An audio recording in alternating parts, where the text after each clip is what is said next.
Notre invité aujourd'hui, c'est István Markó. C'est un professeur de l'Université catholique de Louvain, en Belgique, et nous lui avons demandé ce qu'il pensait de la COP21 qui vient de clôturer ses travaux à la fin novembre. Qu'est-ce qui s'est passé à Paris? Pas grand-chose.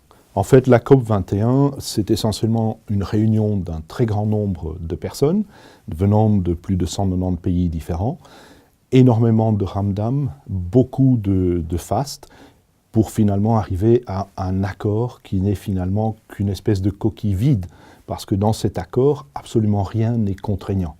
Donc tout ce qui a été signé, enfin pas encore signé, ce ne sera signé qu'en 2016, mais tout ce qui a été plus ou moins mis d'accord à la COP21 à Paris, ce sont des bons vouloirs, ce sont des bonnes intentions. Alors, c'est pas la première fois. Il y a eu la conférence de Copenhague, il y a eu la conférence de Durban, il y en a eu 20 avant celle de Paris, et la plupart se sont terminés sur un échec. C'était du moins ce qu'on a dit après Copenhague, après Durban. Pourquoi ces échecs? Pourquoi le monde ne parvient-il pas à s'entendre, d'abord sur une définition du changement climatique, puisqu'on ne parle plus de réchauffement, et d'autre part sur ce qu'on devrait faire, s'il faut faire quelque chose, bien sûr. Alors, la raison principale en est que chaque pays essaye de s'en sortir.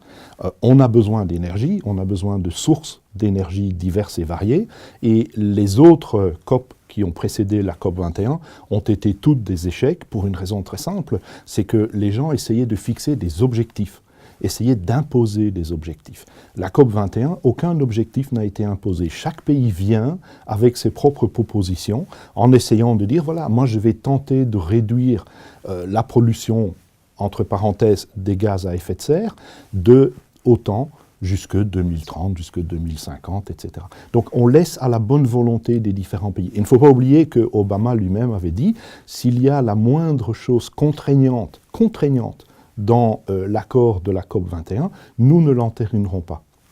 John Kerry lui-même, à la dernière minute, a fait changer un « on doit » par un « on pourrait ». Le shall est devenu should. Le shall est devenu should, ce qui a fait quand même une différence énorme, parce qu'il savait très bien que derrière, le Sénat et le Congrès n'allaient jamais entériner tout ça. Bien, alors, sur le fond, maintenant, est-ce qu'il faut réduire les émissions de gaz à effet de serre? Est-ce que c'est vraiment une priorité pour l'humanité? Alors, il faut déjà bien savoir que dans l'accord de la COP21, à aucun moment, d'après toute la lecture que j'ai faite, on ne trouve le mot dioxyde de carbone. On ne trouve pas le mot CO2. On ne trouve que gaz à effet de serre, ce qui regroupe quand même pas mal de différents autres produits. Maintenant, réduire le CO2, personnellement, je trouve que c'est une aberration. Il faut bien se rendre compte que le CO2 n'est rien d'autre que la nourriture des plantes.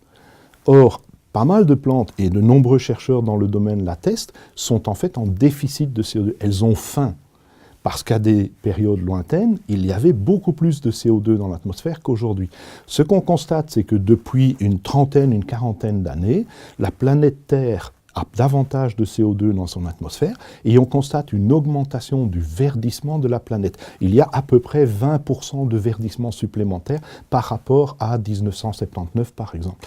C'est logique, les plantes ont besoin de CO2 pour grandir, elles ont besoin de CO2 pour pousser. Plus il y en a, eh bien plus elles vont pouvoir proliférer. Et c'est ce que l'on observe en ce moment. On observe notamment une diminution de certains déserts. On observe un accroissement du verdissement en Amérique du Sud, au niveau de l'Afrique, etc. Alors, la planète a été plus chaude qu'aujourd'hui. Oh oui, il y a eu des périodes différentes dans l'histoire où la température était beaucoup plus élevée. Il faut savoir que si on revient, mettons, 10-15 000 ans en arrière, eh bien, à ce moment-là, on est sorti d'une période de glaciation, on est entré dans la dernière partie de la période dans laquelle on se trouve, s'appelle l'Holocène. Et tout au début, la température était beaucoup plus chaude qu'aujourd'hui. S'en est suivi une série de fluctuations où nous sommes passés par des moments plus froids et des moments plus chauds. Pour donner un exemple, la période la plus proche de nous qui était plus chaude est la période du Moyen-Âge, ce qu'on appelle l'optimum moyenâgeux, qui était une période beaucoup plus chaude. À cette époque-là, je rappelle que les Vikings sont allés coloniser le Groenland, ils l'ont d'ailleurs baptisé le Groenland, ce qui veut dire le pays vert, ce n'est pas pour rien. À cette période-là, ils pouvaient voyager, ils sont allés jusqu'en Terre-Neuve, on cultivait la vigne dans le nord de l'Angleterre, ce qui est toujours impossible à faire avec les vignes d'époque aujourd'hui. Donc il faisait nettement plus chaud à cette période.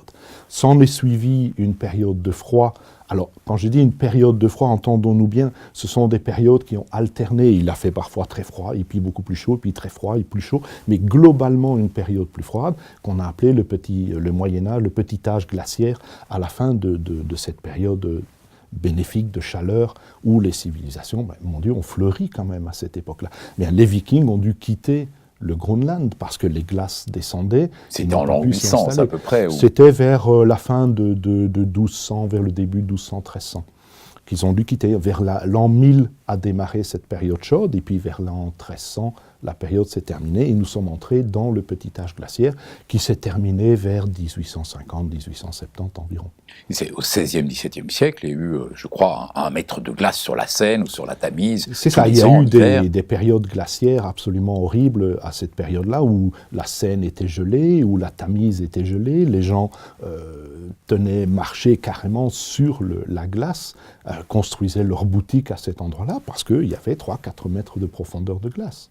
Donc c'était des périodes très dures. Maintenant, tous les hivers n'étaient pas aussi durs. Il y a eu des hivers qui étaient beaucoup plus chauds, mais parfois avec des pluies diluviennes ou des périodes d'été qui étaient particulièrement sèches. Et donc tout ça a contribué finalement à détruire l'agriculture, à amener des maladies que l'on n'arrivait plus à soigner parce qu'il n'y avait plus les moyens de le faire. Et donc la population décédait rapidement durant ces périodes relativement sombres de l'histoire. Alors, est-ce qu'on vit maintenant la continuité d'un réchauffement climatique commencé à la fin de la dernière glaciation? Est-ce que c'est comme ça qu'on doit définir les choses? Pas de la dernière glaciation, parce qu'en fait, si vous regardez les fluctuations de température, on est monté très haut à la sortie de la dernière glaciation, et puis en fait, on fluctue graduellement et on redescend. La courbe globale depuis la sortie de l'Holocène, la courbe globale de la température, est une descente paisible, et puis bientôt, je ne sais pas quand, dans un siècle, dans 1000 ans, personne ne peut le prévoir, on va retomber dans une nouvelle période de glaciation. On sait que ces périodes de glaciation durent grosso modo 100 000 ans, c'est rattaché au cycle de Milankovitch, etc. Et nous avons le bonheur d'être dans une période qui s'appelle l'Holocène, qui est un interglaciaire, entre deux périodes de froid intense, qui peuvent être plusieurs degrés plus bas en température qu'aujourd'hui.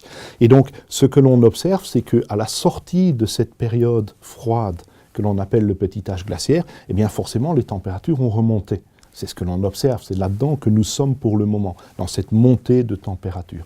Et puis à un moment donné, eh bien, ça va se stabiliser, puis redescendre encore. Et nous sommes depuis une vingtaine d'années, grosso modo, sur un plateau de température, plateau qui en fait n'est rien d'autre que le sommet d'une courbe qui va en fait graduellement redescendre, d'après tout ce qu'on peut lire dans la littérature. Donc, dans ce que vous nous dites, vous ne croyez pas que le réchauffement climatique, si réchauffement il y a, est dû à l'homme? Alors, il faut distinguer deux choses. Il y a l'action de l'homme lui-même sur son environnement immédiat. Et il est très clair que construire des bâtiments, construire des villes, par rapport à garder une campagne, des arbres, des plantations, va avoir un effet sur les températures locales. J'insiste, locales. Il fait bien entendu plus chaud à l'intérieur d'une ville, comme Paris, qu'il ne fait au niveau de la campagne avoisinante. L'impact global sur le climat est essentiellement négligeable. Alors, comprenez-moi bien, il ne faut pas mélanger la qualité de notre environnement, mélanger le respect de notre environnement, le fait de ne pas polluer, le fait de ne pas jeter des choses, etc. Il ne faut pas mélanger ça avec l'effet du climat. C'est deux choses fondamentalement différentes. L'impact de l'homme sur le climat est essentiellement négligeable, tant au niveau du CO2 qu'au niveau de ce qu'il peut faire par ses constructions, etc. Donc le gros problème des climatologues, c'est de prendre des données locales, on prend des températures locales, et d'essayer d'en faire une vision globale. Et ça n'a plus beaucoup de sens. Il n'existe pas sur Terre un climat global. Il n'existe pas sur Terre une température globale. Ça n'a absolument aucun sens physique. D'ailleurs, les anciens climatologues l'ont très très bien compris, eux qui ont scindé le climat selon les zones. Vous avez un climat tempéré, vous avez un climat méridional, etc. etc. Bien, alors, est-ce qu'il y a d'autres gaz à effet de serre que le CO2? Oui, il y a le méthane notamment, oui, le méthane. Et on nous prédit des choses abominables si la zone gelée, le permafrost de la Sibérie venait à dégeler. Alors, il faudrait déjà pour ça que les températures au niveau de la Sibérie atteignent des valeurs qui sont bien plus élevées que celles que l'on connaît actuellement.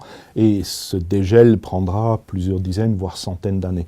Pour vous donner une idée, tout le monde parle du dégel du Groenland. Je vais prendre cet exemple-là, puisqu'on entend énormément ce genre de discours dans la radio, la télévision, la littérature générale.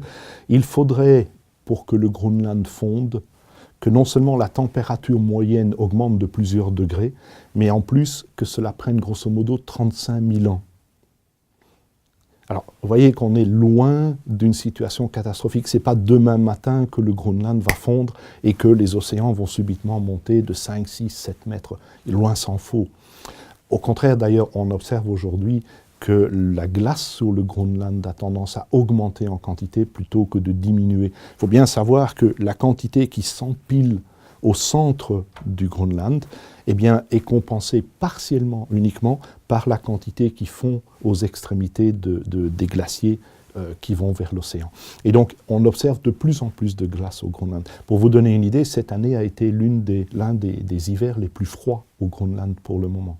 Parce que c'est tout à fait contradictoire avec ce qu'on entend, les séquences TV qui vous montrent le Groenland se réchauffe, les populations sur la périphérie fatalement du Groenland qui disent que la banquise couvrait leur petite baie, qu'aujourd'hui il n'y en a plus, etc. Est-ce que c'est une réalité? C'est une réalité en ce sens que certaines parties se réchauffent, ce qui est logique, et tandis que d'autres parties non seulement refroidissent, mais en plus accumulent de la neige et de la glace. Et donc le tout, c'est une différence entre les deux. Et ce qu'on observe, c'est que la différence entre les deux est en faveur d'une augmentation de la quantité de glace et aussi d'une diminution constante de la température au niveau du Groenland. Bien, alors la banquise polaire arctique, est-ce qu'elle diminue? On dit qu'elle sera bientôt absente. Alors, il faut savoir qu'à la sortie du petit âge glaciaire, la température a commencé à monter.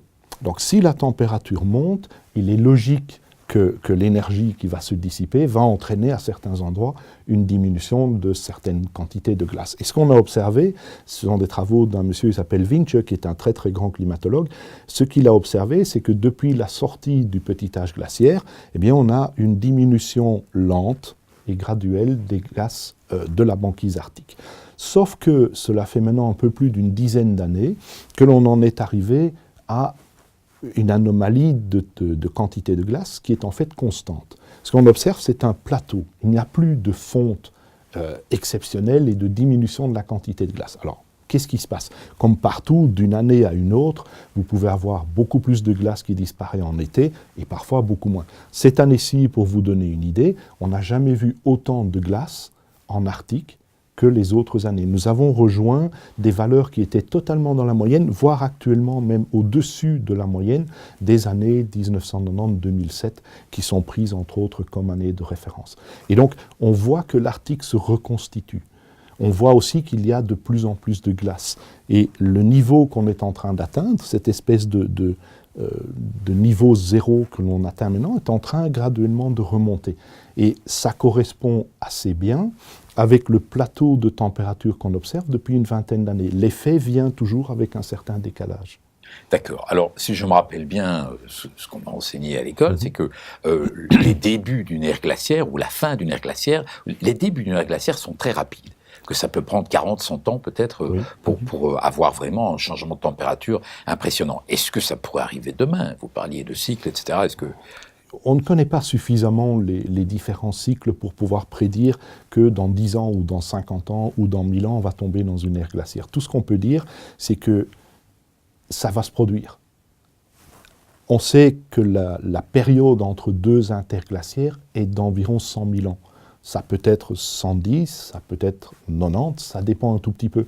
Personne ne peut dire avec précision, voilà, dans 50 ans, on va tomber dans une période glaciaire. Ce que l'on peut dire aujourd'hui, et de très nombreux travaux vont dans ce domaine, dans ce sens, il illustre bien, c'est que nous avons dépassé ce sommet de température qui est dû d'ailleurs, entre autres, notamment à l'activité du Soleil. On est en train d'observer que le Soleil est entré depuis quelques années dans une phase de repos. Cette phase de repos eh bien, entraîne graduellement une diminution de la température sur Terre. On a beau ne pas être d'accord avec, c'est ainsi, c'est un fait observé. Et ce que l'on constate, notamment via les travaux récents d'un groupe russe et anglais, c'est qu'en fait, l'activité solaire est en train de diminuer Et non seulement l'activité solaire diminue, mais on constate en parallèle une diminution globale des températures. Et c'est ce qui va se produire. Selon eux, nous allons entrer pendant les prochaines 30, 40 années dans une période de plus en plus froide. Alors ça n'est pas nécessairement une période de glaciation, loin s'en faut, mais c'est quelque chose qui va nous ramener vers une période qui sera plus froide qu'aujourd'hui. Bien, alors tout ce qu'on nous annonce à la COP 21 sur le réchauffement climatique ou sur les changements climatiques, est-ce que c'est faux quand on nous dit par exemple que les tornades dans le sud des États-Unis, c'est du réchauffement climatique, que la maladie de ma sœur est aussi du réchauffement climatique? Est-ce qu'on n'est pas en train de paniquer pour rien? Alors, il y a énormément de choses qu'on nous dit qui sont, je ne vais pas dire totalement fausses, mais tronquées ou sorties hors de leur contexte. Alors, par exemple, les tornades. Il faut bien savoir que si effectivement il y avait un réchauffement climatique, la différence de température entre le nord et le sud diminuerait. Or, pour qu'il y ait davantage de tornades, il faut qu'il y ait une différence de température plus élevée entre le nord et le sud. En d'autres mots, si le nord refroidit et le sud augmente, nous aurons davantage de tornades. Tout ça est lié à l'énergie nécessaire et au système nécessaire pour créer ces tornades. Ce que l'on observe depuis maintenant plus de 30 ans, c'est qu'en fait, il y a une diminution constante du nombre de tornades, même de leur intensité globale, et on observe aussi une diminution de l'énergie cyclonique à travers la planète. Donc, on ne va pas, pour le moment, vers une période qui est une période dans laquelle nous allons avoir beaucoup plus de tornades. Donc c'est l'opposé de ce que l'on n'arrête pas de nous dire. Alors il faut bien être réaliste aussi. Lorsque l'on prend des événements comme des tornades ou des ouragans ou encore des inondations ou même des périodes de sécheresse, ce sont des phénomènes ponctuels, annuels, donc c'est de la météorologie. Il pourrait très bien faire 50 degrés aujourd'hui en Belgique sans que ça n'ait un impact quelconque sur l'évolution du climat, parce que le climat est quelque chose qui doit être pris sur une longue période de temps, au minimum 30 ans. Pourquoi pas 40, pourquoi pas 50, on peut discuter de ça. Mais la barre qui a été fixée est environ 30 ans. Or, ce que l'on constate sur cette période de temps, c'est que le nombre de tornades est en diminution, la quantité, la puissance des tornades est également en diminution, l'inverse de ce que l'on n'arrête pas de nous dire. Et ceci est poussé par toute une série par toute une série de désirs, de politiques derrière, d'effets financiers, etc., qui font en fait que la population va être en permanence inondée par ce genre d'informations, et finalement, c'est votre portefeuille qui va s'ouvrir parce que vous allez vouloir lutter contre le changement climatique, chose contre laquelle l'humain est totalement incapable de faire quoi que ce soit dit en passant. Alors, venons-en maintenant justement à ce qu'on nous demande de faire. On nous demande bien sûr d'économiser l'énergie, c'est une très bonne chose, hein, fondamentalement, c'est bon pour le portefeuille de tout le monde, d'isoler les bâtiments, etc. Là, tout le monde est d'accord. Alors, on parle aussi du choix de nouveaux types d'énergie, les énergies renouvelables, sur lesquels nous avons de grands doutes quant à l'efficacité en matière de réduction de CO2. Donc il faut faire certains choix, nous dit-on, absolument maintenant, de manière décisive, sur le plan énergétique surtout. Est-ce que selon vous, ces choix doivent être faits ou pas? Alors il faut faire des choix, mais je pense qu'on est en train de faire les mauvais choix. Si l'on veut diminuer la quantité d'énergie qu'on utilise, et là je crois que tout le monde sera d'accord pour dire que c'est un bonus, que ce soit pour notre portefeuille ou pour le reste, autant économiser un peu notre énergie, il faut commencer par faire des choses sérieuses. Par exemple, isoler correctement les bâtiments. Alors comprenons-nous bien, isoler correctement les bâtiments ne veut pas dire mettre 1,5 mètre d'isolant, hein, c'est complètement idiot. On en arrive à avoir des maisons tellement isolées et tellement dangereuses que les pompiers ne veulent plus aller éteindre les incendies qui s'y déclarent, ils attendent simplement que la maison ait fini de brûler en protégeant les maisons à côté. Donc il y a isolation et isolation. Il y a des calculs qui ont été faits qui montrent que si l'on isolait correctement les bâtiments publics, et si l'on isolait correctement les maisons, on aurait un gain énergétique qui serait supérieur à celui du placement des éoliennes, etc. Concernant les énergies alternatives, alors, je voudrais être très clair sur un phénomène. On parle d'énergie renouvelable. Ni l'éolien, ni le photovoltaïque ne sont des énergies renouvelables au sens correct du terme. Ce sont des énergies intermittentes. L'éolien dépend du vent, Le photovoltaïque dépend du soleil. Si vous n'avez pas de vent, vous n'avez pas d'électricité. Si vous n'avez pas de soleil, vous n'avez évidemment pas d'électricité. À l'heure d'aujourd'hui, le stockage de l'électricité n'est pas un problème résolu. Il est très très difficile de stocker de l'énergie électrique. On doit l'utiliser, ou alors il faut jouer avec, par exemple, des différenciations de niveau d'eau et de repomper de l'eau, par exemple. Mais nous n'avons que la petite cascade de Caux en Belgique. C'est très difficile de faire remonter des millions et des millions de litres tous les jours. Le seul qui est réellement renouvelable au sens correct, c'est l'hydroélectrique. Et là aussi, en Belgique, on est limité. La biomasse, c'est brûler la biomasse. La biomasse aussi, mais la biomasse, elle intervient en petite quantité dans le mix énergétique.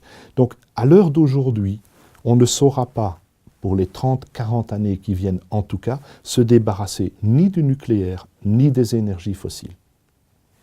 Ça, c'est un fait avéré. De toute façon, le nucléaire n'émet pas de CO2. Alors, le nucléaire n'émet pas de CO2. S'il fallait réduire le CO2... Voilà. S'il fallait discuter de ça, il faut dire quand même, pour être tout à fait honnête et précis, le nucléaire va émettre un peu de CO2 lorsqu'on va construire le système. Mais c'est la même chose pour les éoliennes, c'est la même chose pour les panneaux photovoltaïques. En ce qui concerne, par exemple, les éoliennes, on en est... Je vais vous donner un chiffre global. Pour l'Union européenne entière, on a dépensé 1000 milliards d'euros pour ce qui est éolien et photovoltaïque. Le rendement global a été de 3,8%. Vous ne pensez pas qu'avec 1000 milliards d'euros, on aurait pu faire quelque chose de bien plus utile pour la population, pour la société en général ? 1000 milliards d'euros, c'est des chiffres colossaux. Tout ça pour mettre des moulins à vent qui, occasionnellement, vous apportent un peu d'électricité quand il y a du vent. Maintenant, ce que la plupart des gens ignorent, c'est que, étant donné que ces énergies sont intermittentes et pas renouvelables, nous, on a besoin d'énergie quand on le veut. Si vous rentrez chez vous le soir, que vous allumez, vous essayez d'allumer la lumière, mais qu'il n'y a pas de vent, vous n'avez pas de lumière, vous êtes un peu embêté. Et donc, puisque ce sont des énergies intermittentes, il est nécessaire à chaque fois d'avoir des industries électriques qui produisent de l'électricité en backup. Et donc, on se retrouve avec des usines à gaz qui, une fois montent en puissance, une fois descendent en puissance, qui surpolluent parce qu'elles n'ont pas le choix. C'est comme votre voiture dans un embouteillage, eh bien, elle va surpolluer par rapport à la voiture qui roule sur une autoroute. Et donc, en fait, chaque fois que vous voyez une éolienne, dites-vous bien que derrière, il y a une usine à gaz, et ça porte bien son nom, qui en plus produit encore davantage de CO2. Je n'ai rien contre le CO2, j'en ai contre d'autres choses, comme par exemple les oxydes d'azote, comme par exemple les dérivés soufrés qui nous viennent du charbon, malgré toutes les précautions que l'on prend actuellement pour les capturer. Pollution. C'est de la pollution. Ça, c'est de la vraie pollution. Et contre la vraie pollution, là, personnellement, je m'insurge, mais violemment. J'estime qu'avec notamment ces 1000 milliards d'euros, on aurait pu faire autre chose. On aurait pu aider les gens à nettoyer les rivières, à nettoyer les sols, etc., plutôt que de le dépenser à des sources d'énergie qui ne sont pas du tout compétitives. Le pire de tout, c'est que l'État s'est ingéré dedans, a forcé les gens à racheter cette énergie, soi-disant verte, à des prix prohibitifs, prix qui se sont retournés bien entendu sur le citoyen, puisqu'il n'y a rien à faire, c'est in fine nous, vous, qui allez payer la facture de ces éoliennes, de ces panneaux photovoltaïques. Et de nouveau, ce sont les plus pauvres qui n'ont pas l'argent pour mettre les panneaux photovoltaïques, pour prendre cet exemple-là, qui ont payé pour les certificats verts des personnes qui ont eu l'argent pour placer les panneaux photovoltaïques. Je ne trouve pas ça très normal. D'accord. Alors, dernière question, comment voyez-vous l'avenir immédiat, les prochaines décennies ? Est-ce que vous croyez qu'on va sortir de cette attitude du GIEC qui prétend que le réchauffisme est très dangereux ?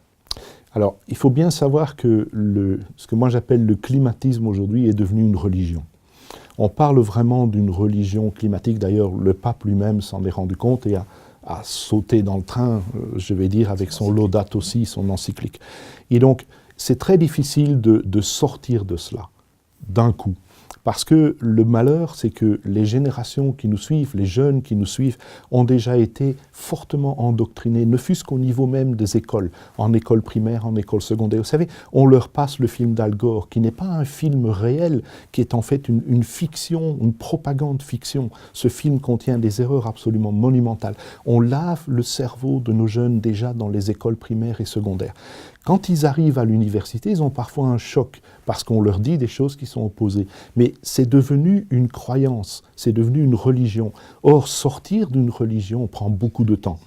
Ce qui se passe petit à petit, c'est que les gens sont touchés dans leur portefeuille, ils sont touchés dans ce qu'ils ont envie de faire. On diminue les facilités pour rouler en voiture, on essaye d'imposer des règles. Vous avez derrière vous toute une série d'organismes, toute une série de gens bien pensants qui pensent à votre place, qui essayent de vous dire ce que vous devez faire, ce que vous devez manger. Ne mangez pas de la viande, c'est mauvais pour l'environnement. Écoutez, soyons très sérieux. Mangez plutôt des farines d'escargot, des farines de chenille, des farines de vers de vase, que sais-je moi. Hein, ils sont en train de penser... Oui, c'est très grave parce que on en arrive à avoir même des organismes officiels au niveau de l'Union européenne qui sont en train de débattre sur quelle quantité de viande les gens seront autorisés à manger par jour ou par semaine. Or, s'il y a une chose contre laquelle je me suis battu toute ma vie, pour laquelle je me battrai toujours, c'est la liberté individuelle. J'estime que chacun a le droit de faire ce qu'il veut, en ayant bien entendu le respect des autres personnes autour de lui. Mais personne ne va me dire que je n'ai pas le droit de manger 2 steaks en même temps si j'en ai envie. D'accord. Mais nous les partageons. Professeur Marco, merci beaucoup pour cet exposé. Nous espérons vous retrouver dans un débat dans quelques semaines, quelques mois d'ici. Merci à tous et bonne soirée.